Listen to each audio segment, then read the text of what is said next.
Okay, this is topic 8, lesson 6, multiplication and division expressions. So how can we use the patterns between two numbers to write expressions? So this is the same as actually the last lesson we talked about, 8, 5, between patterns between two numbers. But whereas the last one was really all addition and subtraction, this is just multiplication, division. And we kind of talked about the differences actually in the last topic, but they don't put them all together into to one topic or one lesson. They divide addition and subtraction into one topic and multiplication and division into another topic.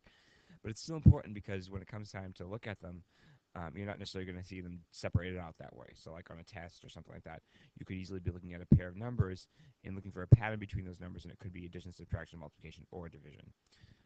Okay,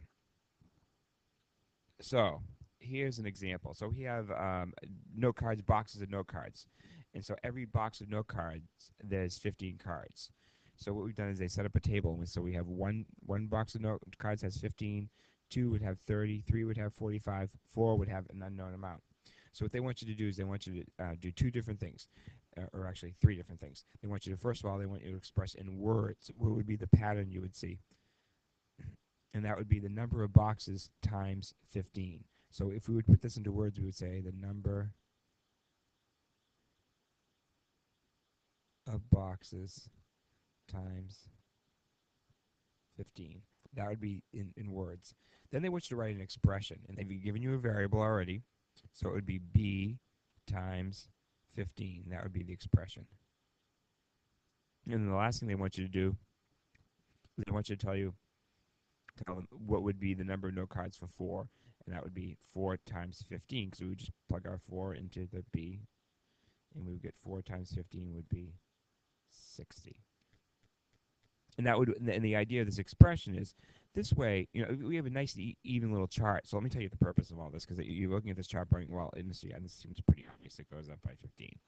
The point of this expression is that now, say I said to you, I want to know for 45 boxes. I want to know how much it would be. So we wouldn't do our chart all the way up to 45. We would just take our 45 and we would do 45 times 15, and we would get whatever 45 times 15 is, right?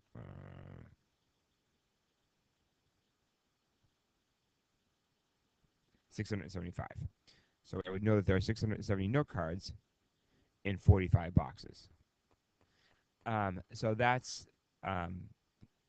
that's the idea. That's the idea. This is not really just kind of like you have this chart and you can kind of fill it in. The idea is that get rid of the chart, and for any number of boxes, how many note cards would there be? We've created an expression that would describe that that how to figure out the number of boxes, the number of note cards, and there is any number of boxes. But it doesn't have to be multiplication. It could be something like this, where I haven't kind of come up with a good little scenario. But here is another set of data, and again we have an x, and we want to have an expression here, and we want to figure out what our unknown number is. So we've gone from 3 to 1, 9 to 3, 12 to 4, 15 to 5, 18 to whatever. Now, like I said in the last video, if the numbers go up, so in this case, where the numbers got bigger, there are two possibilities, either addition or multiplication. Now, in this lesson, they're telling you it's multiplication. But this certainly could have been addition, because 1 plus 14 is 15, but 2 plus 14 is not 30, right? So we know it's not addition, it's got to be multiplication. Well, the same thing, if it goes down, it's either going to be division or subtraction. So 3 to 1, to go from 3 to 1, you'd have minus 2. But that doesn't work for this next one, right? Because 9 minus 2 is 7. So I know it's got to be division. So 3 divided by 3 is 1. 9 divided by 3 is 3. 12 divided by 3 is 4. 15 divided by 3 is 5. So I would know that it is x divided by 3.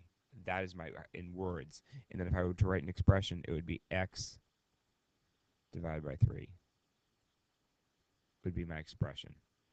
Take x and divide by 3. So for 18, my answer would be 6, right? Because 18 divided by 3 is 6. And again, this is the same thing. So say x was,